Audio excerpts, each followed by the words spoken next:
Welcome to the FITSNews Week in Review. I'm your host, Dylan Nolan, sitting in the chair for Will Folks, who has unfortunately had COVID this whole week. However, you wouldn't know that looking at the website because we have pumped out a lot of news, specifically a lot of Murdaugh news, and that's because it's been a busy week. We started the week out with a guide called Money Laundering 101, put together by our intrepid researcher, Jennifer Wood. And it's almost as if she saw what later happened this week coming. However, the financial charges weren't the only thing that there was motion on this week. Specifically, Murdaugh attorney Dick Harpootlian held a press conference in which he took a couple shots actually at us, as well as at the Attorney General, while sneaking a couple lines in there that might be used to divide and conquer, putting a little bit of a wedge between the investigators at the State Law Enforcement Division and the Attorney General's office, the prosecutors. We're going to break all of that down in our Murdaugh segment. And just across the Capitol complex from where the Attorney General's prosecutors were working, lawmakers met to discuss what to do about the issue of abortion. Obviously, in the wake of the Dobbs versus Jackson Women's Health Supreme Court decision, which overturned Roe v. Wade, state legislatures across the country have had to decide what to do on abortion, and we have been covering the deliberations here in the Palmetto State. After that, I'd like to throw it back to Alan Wilson to talk a little bit about an action that he took against the second largest school district in the state of South Carolina, telling them that they need to respond to Freedom of Information Act requests. We also had a fatal alligator attack in South Carolina this week. We'll tell you a little bit more about the details there. And finally, an update on Lindsay Edwards, who has allegedly been speaking with law enforcement this week. Lindsay Edwards, of course, the victim of sex trafficking, who sat in the chair opposite from me and gave one of the most compelling interviews that we've ever recorded in this studio. So we'll give you the update on that topic. Stay tuned for the Week in Review. So let's begin our Murdaugh coverage by talking about the new round of charges that Alex faces. He was accused of stealing more than $90,000 from his law partners between December 2020 and January of 2021. This is after he was named as a defendant in the wrongful death case against himself and his son Paul after Paul was driving a boat under the influence of alcohol and crashed it into Archers Creek Bridge, killing 19-year-old Mallory Beach. Alex was also charged with manipulating the internal controls at the PMPED law firm and stealing $121,000 of loan repayment money intended for his brother Randy Murdaugh. So doing the math now, the statewide grand jury has indicted Alex Murdaugh 18 times on 90 individual counts, and they've alleged that he's stolen $8.79 million in total to this point. But Murdaugh wasn't the only one to get indicted this week. Spencer Roberts, who we previewed on last week's episode, was also indicted, as we told you he would be, and there is a new player who we will be telling you more about in the coming days and weeks, named Jerry K. Rivers. Rivers has been accused of walking off of a crime scene with a cell phone that he knew was evidence. So it will be interesting to see how Rivers becomes a part of this complex tapestry in days and weeks to come. And it should be noted that Alex Murdaugh was not the only one to be indicted this week. Russell Lafitte of Palmetto State Bank, formerly of Palmetto State Bank, faces a new federal charge this week related to the Plyler story, where they allege that he knowingly issued a $500,000 loan, allegedly for farming, that was then used to repay money that was stolen from the Plylers. It's interesting that Lafitte has been charged in federal court, whereas Murdaugh has been charged in state court. The dynamic between federal and state prosecutors is certainly interesting. However, I don't find this to be very surprising because anything involving the banking industry is certainly likely to get the feds involved, get their ears pricked up. We will continue to follow both the federal and state indictments in the Murdaugh crime and corruption saga. One thing that I would recommend you watch if you are a little confused about how all these financial crimes work is our Money Laundering 101 guide that Jennifer Wood and I put together this week. I'm going to play you a snippet right now. Let's talk about the money laundering process. Money laundering experts break down the process into 3 different phases: placement, layering, and integration. Each of these stages has a very specific purpose, but each stage can be achieved using different methods. Today, we're going to start with the placement stage. So placement is the act of placing money that was obtained illegally into the financial system. Like I said earlier, the goal is to get the money into the banks without raising any red flags. There are a number of different ways that people try to avoid these pesky currency transaction reports and suspicious activity referrals during the placement stage of money laundering. I'm going to go over some of the most common techniques used by criminals. The first one is writing and depositing checks or money for under the $10,000 threshold. Depositing multiple checks at various banks using different accounts or bank branches. False invoicing, which is used by criminals with businesses to create fake invoices to disguise illegal income. Combining illegal funds with legal funds to disguise them. So for example, cash businesses are commonly used by those who need to launder money. They simply add the cash gained from the crime to their legitimate income. So this works best in businesses with little or no variable cost, such as car parks, strip clubs, car washes, and casinos. Sometimes you'll see criminals buy artwork, jewelry, or gold with cash from people who require very little paperwork. And finally, the utilization of offshore accounts, shell companies, and trusts to conceal illegal funds, which is extremely complex, and if there's any interest, I can go into that in a later video. We've discussed the placement stage and some of the methods that Alec and his co-conspirators allegedly used to place their money into the financial system. So what happens next? As I said earlier, there are a lot of financial charges in this case, and it looks like there will only be more financial charges going forward. That being said, we're going to work to put out guides like Money Laundering 101 or like our guide on RICO prosecution that help take these complex topics and make them a little bit more accessible. So if you'd like to better understand what's going on in these financial cases, be sure to check that out. However, the financial side of the case was not the only thing that had major movement this week.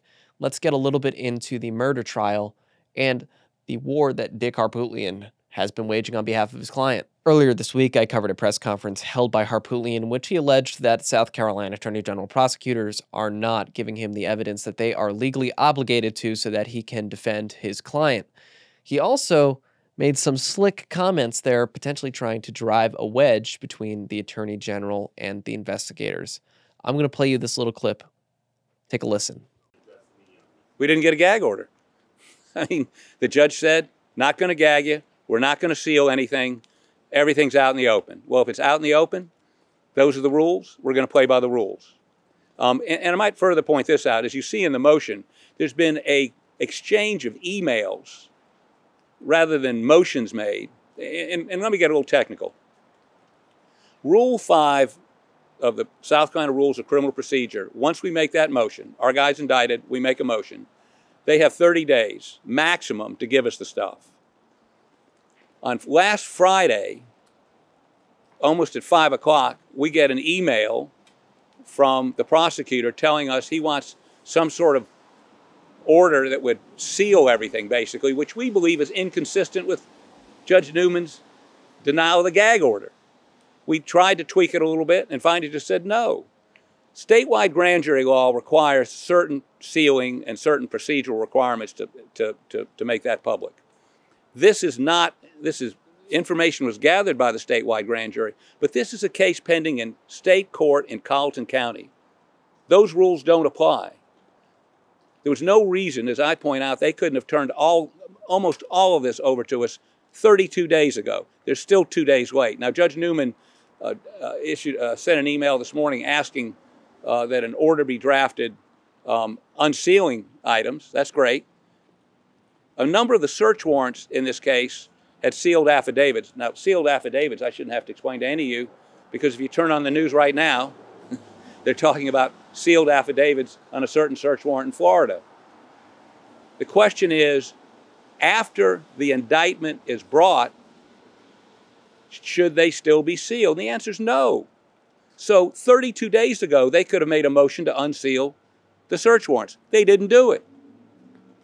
So it is, I've been doing this almost half a century as a prosecutor and as a defense attorney. This conduct is unprecedented. Unprecedented. They're hiding the ball. I'll give you an example, perhaps why. We had a call after we had this inability to reach some agreement from the family, Alex's family. They indicated Sweat had contacted them and wanted to review some evidence and would come by next week to do that. They wanted to get to them before we could talk to them, before we could see the evidence, which would indicate to me they didn't expect to give us the evidence until next week. They get a call this morning saying, "Can we come by this afternoon?" I mean, this is again, gotcha prosecution. It's trial by ambush. Give us the stuff. You went to a grand jury and said you've got enough evidence to convict Alex Murdaugh, convince a jury beyond a reasonable doubt. Where is it? I don't have a shred of paper. I don't have an email. I don't have an exhibit. I don't have any evidence. We want to try this case in January. They've agreed to try this case in January. We're ready to work, ready to hire investigators, ready to hire experts. I mean, if all we know, somebody wants to know blood spatter. All I know about blood spatter is what I read in some blog. I've never seen any blood spatter evidence. I've never seen any phone downloads. I've never seen any witness statements. 32 days after we make the request, we still don't have anything. So they want to obscure this by saying, well, we need to get this sealed or this needs to be protected. We don't want crime scene photos left out on tables. That is hooey. That is, again, this happens every day in every county, in every murder case. The Murdaugh murders crime and corruption saga shows no signs of slowing down, so count on FITSNews to keep you informed every step of the way. All right, moving on from the Murdaughs, let's talk about abortion. I took a trip to the State House earlier this week to cover a House Judiciary Committee meeting. Let's cut to a clip from that. Yesterday, the House Judiciary Committee met and adopted an amendment to H. 5399, which proposes outlawing almost all abortions in the Palmetto State. Abortions where the death of the mother or serious bodily injury are a legitimate medical concern are not included in this ban. The amendment makes it clear that it is not going after contraception or IVF. However, it does not include a carve-out for victims of rape and incest, which is an issue that is concerning to both Democratic and Republican lawmakers. Let's hear what Representative Seth Rose had to say on this issue at yesterday's hearing. Heaven forbid a 10-year-old, 11-year-old, a 12-year-old, a 13-year-old becomes pregnant, is raped by a relative. This legislation will take the decision from the parent themselves. You want to talk about government overreach. And again, the haves versus the have-nots. Those that will have the financial resources to do what needs to be done for the right thing on their family. It's just a personal decision between a doctor, loved ones, and someone's God that we should not be interjecting ourselves into. Representative Seth Rose wasn't the only Democrat to voice his displeasure. Let's hear what Representative Justin Bamberg had to say. If my niece gets raped, leaving school right now and gets pregnant, she has to have a baby. We're gonna do this. I'll tell you this, I'm going to jail. I'm not letting my 10-year-old niece have a baby, and I don't care what the state of South Carolina says about that. I don't. There's a lot of good lawyers in here and a lot of good lawyers in the House. I am sure someone will help represent me. That's not right. It's not. We talk about Christianity, this is like BC type mentality. It's that archaic. I spoke with multiple people before and after yesterday's hearing, and one of the people I spoke with is a young woman named Savannah Dietrich, who represents Students for Life. I wanted to ask her about the rape and incest exception and where her organization stands on that, since it's one of the most morally challenging issues facing anybody considering implementing abortion legislation. Here's what she had to say. It is absolutely terrible and a heinous crime that a rape, and women need all the support and help that they can get, and the rapist should be punished to the fullest extent of the law. However, that does not mean that an abortion is going to solve that issue and is going to bring justice to that crime. It's actually going to add more pain and trauma. There are many counselors and people that are therapists that have had to have post-abortion counseling because abortion is traumatic. It brings, and later down the road, many women have said that that has haunted them their entire life after they've had an abortion. Abortion, it just adds further trauma to that rape. And many women that have chosen life after rape have said that it was the biggest blessing, and it helped them to heal from that horrible crime that was committed upon them.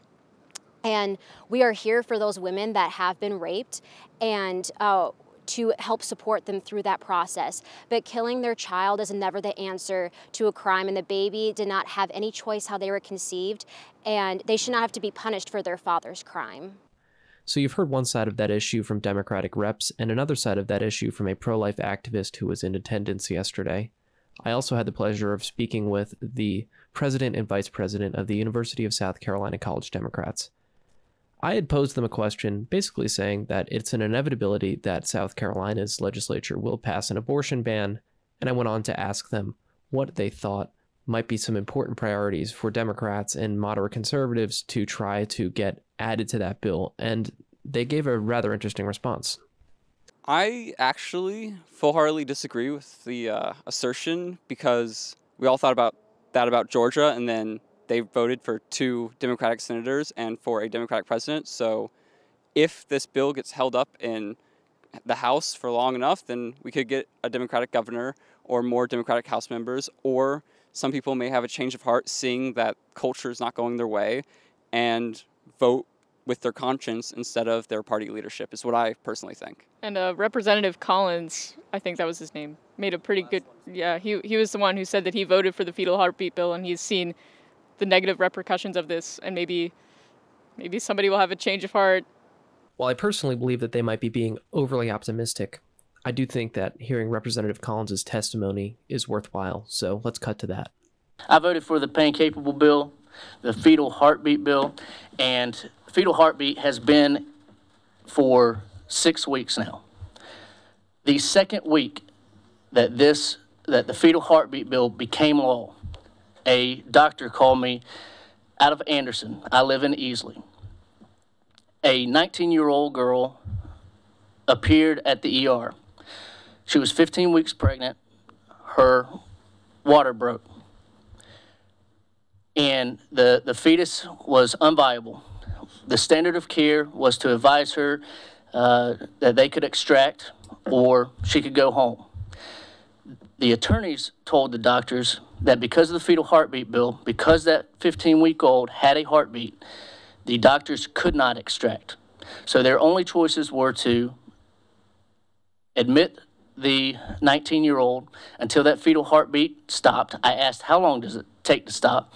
She said seconds, minutes, hours, maybe days. Or discharge. They discharged that 19-year-old. The doctor told me at that point there's a 50% chance. Well, first, she's going to pass this fetus in the toilet. She's going to have to deal with that on her own. There's a 50% chance, greater than 50% chance that she's going to lose her uterus. There's a 10% chance that she will develop sepsis and herself die. That weighs on me. I voted for that bill. These are affecting people, and we're having a meeting about this. It took that whole week. I did not sleep.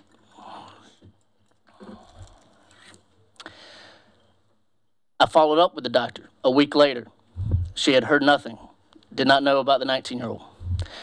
Thank God I followed up 2 weeks later. She did return to the ER. They did extract the now non-beating fetus. What we do matters. Thank you, Representative Collins. Oh, 1 second, Mr. Chairman. I'm almost finished. Out of respect for the process, I'm not voting today. But I want it to be clear that myself and many others are not in a position to vote for this bill without significant changes to the bill. And As Representative Newton said, if we pass this out as favorable, you'll have an opportunity on the House floor. So the question before us is favorable reading or favorable passage of 5399. You might have noticed Chairman Murphy moving things along towards the end of that clip, and that was actually not the only time that that happened during this hearing. It happened on multiple occasions, angering both Democrat and Republican members of the committee and members of the General Assembly, as we've heard from multiple tipsters inside the legislature today. And the college Democrats actually talked about this, so I'll throw back to them. I thought it was all kind of ironic that, the Republicans were so adamant about how they're protecting the health of women who get pregnant, but then all of the evidence that was presented to the contrary was promptly cut off by the chairman. So they really didn't care about the health of the mother because they've sort of made it impossible for anybody who is disadvantaged in South Carolina to access that kind of health care. Yeah, I found it very hypocritical that they even mentioned that they can't block you from driving to another state, saying if you have the money, you can go do that. And then Rep. Murphy was just hilariously terrible today in the way he would just knock on the table to get someone shut up, or he would just totally disregarded the rules of the House and admitted so himself. So he doesn't really care about the democratic process, just shoving his own legislation through and getting his donor dollars at this point, because that's what he does all the time, and that's his history. So not really surprised, but sad. Right. It's not going to be him that's affected by this bill. It's going to be poor people, people of color, people with disabilities, even people living on this college campus. So it seems really like erasure of everybody else's opinions except for his own. It's clear that there's going to be severe restrictions on abortion in South Carolina. It's more of a question of what exceptions exist and the exact verbiage of the law. And as I was recording the audio for this video, it has been announced that the South Carolina Supreme Court has blocked the enforcement of the Heartbeat Bill being the 6-week abortion ban that currently governs abortion in the state of South Carolina. Well, currently governed abortion until about 58 minutes ago. So keep it tuned to FITSNews as we continue to cover all of the breaking news and developing negotiations in the South Carolina abortion debate. So that clip pretty much covers all of the developments we've seen on the abortion front this week. I filmed that segment on Tuesday, edited it on Wednesday as I was watching the Senate testimony on my computer. And as I was recording the voiceover audio, I heard about the Supreme Court staying the fetal heartbeat bill. If you're unfamiliar with this bill, it's a bill that took a lot of pushing on the behalf of staunch conservative pro-life activists to get through the General Assembly. And it's a bill that pro-life advocates are strongly in favor of because it's effectively a 6-week abortion ban, which would prevent almost all abortions in the Palmetto State. The laws that they are working on right now in the House and Senate look like they will be even more strict, and that's why they are arguing so vehemently over provisions like the rape and incest clause. This week, the Attorney General sent a letter to the Charleston County School District Board of Trustees. The Charleston County School District Board of Trustees has been accused of non-compliance with state FOIA law. FOIA, or the Freedom of Information Act, is a tool that we use all of the time, which basically says that public bodies have to provide information to members of the public, members of the media who request it. Obviously, there are certain exceptions to that rule.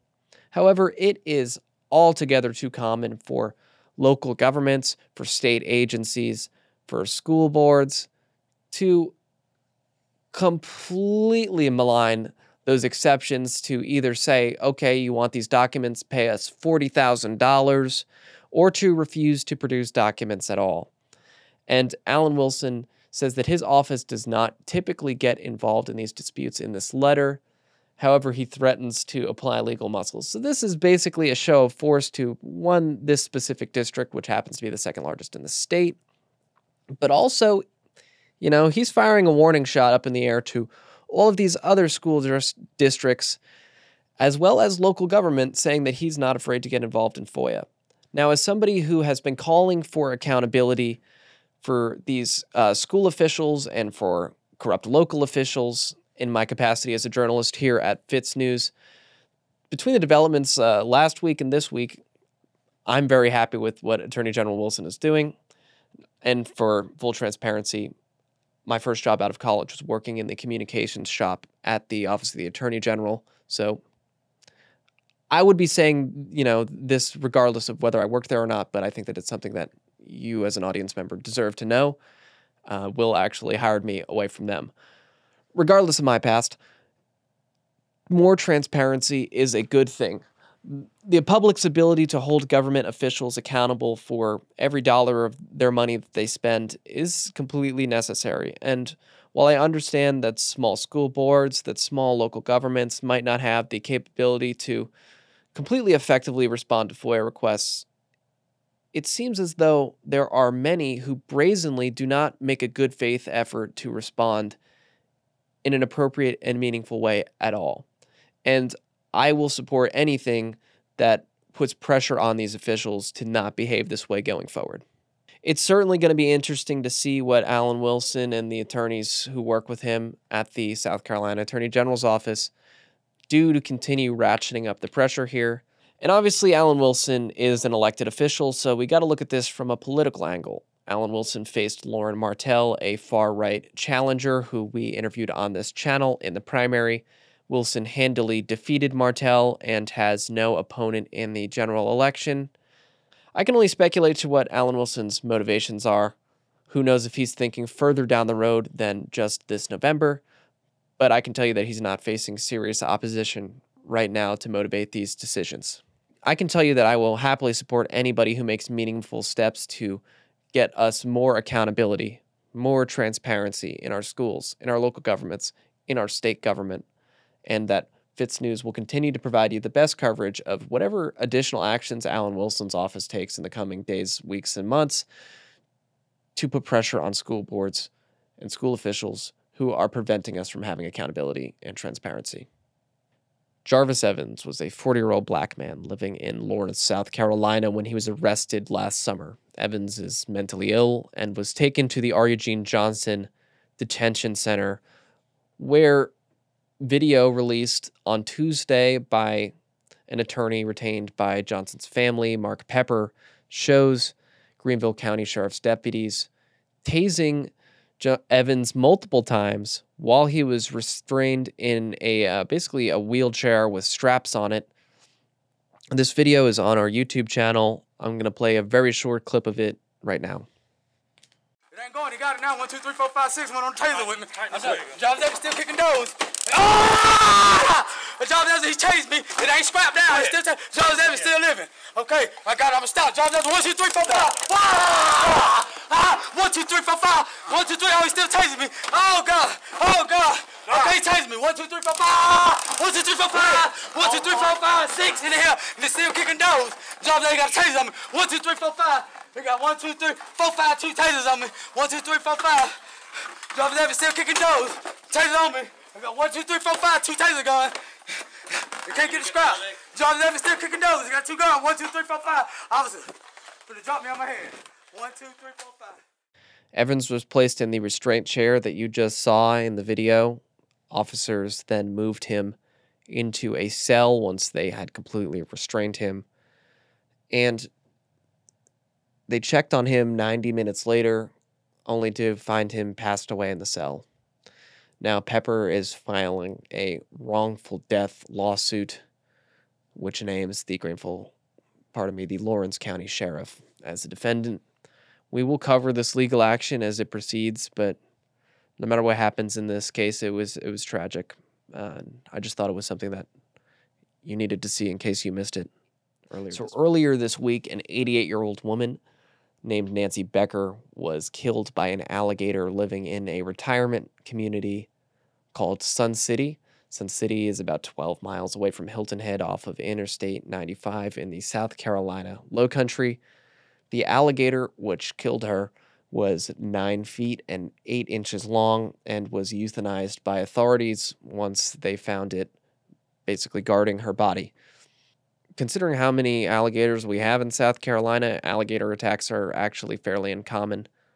However, Miss Becker, who is, of course, advanced in her age, allegedly fell into the pond that the alligator lived in and wasn't able to get out.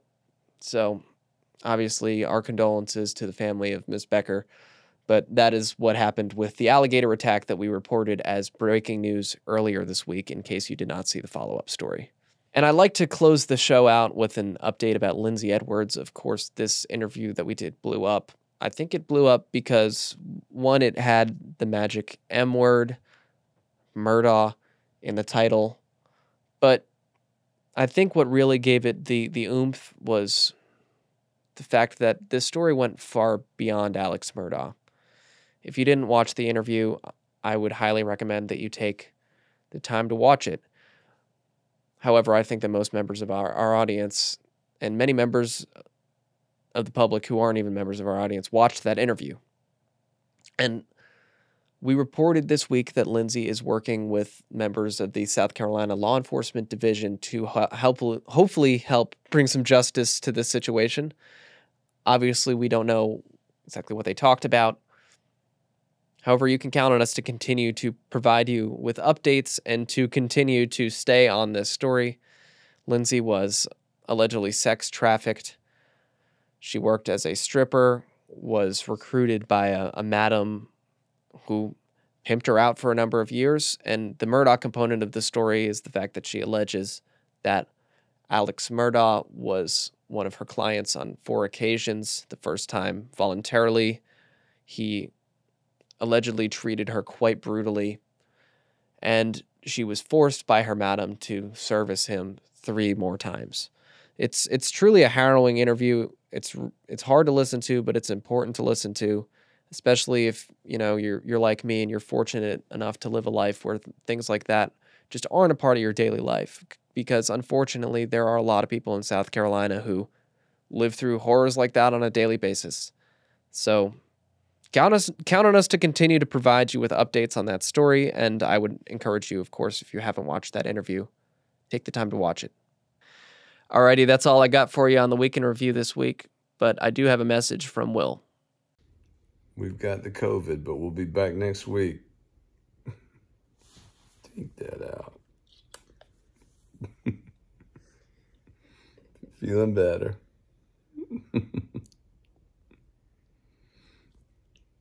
Thank you, Will. Thank you, Maddie. And of course, thank you guys for sticking with me to this point in the episode. I'd love to hear in the comments anything you think that I can improve on this show. I'm always behind the cameras, and sometimes I'm clearly in front of the cameras.